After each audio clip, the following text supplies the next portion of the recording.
nos abençoado hoje, uma ótima pescaria, muito peixe, muita pescaria, pela graça de Deus. Olha aí, barco, o barco todo cheio, peixe congelado ali debaixo da lona, com o vestor forrado de peixe. E temos aí na cabana isca para viajar 220 toneladas de peixe.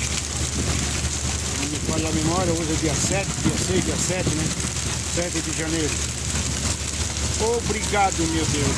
Obrigado, Senhor, por essa maravilhosa pescaria. Muito obrigado, meu Deus. Glória a Deus.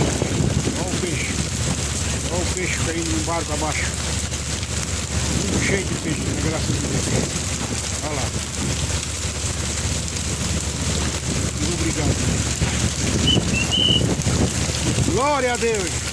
Ô, rapaziada, dá um glória aí!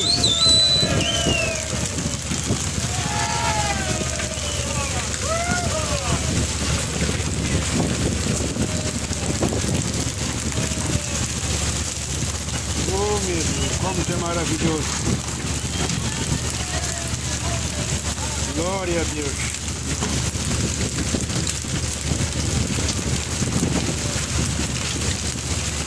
Pescaria fantástica. Dia 7 de janeiro, viajar para Itajaí.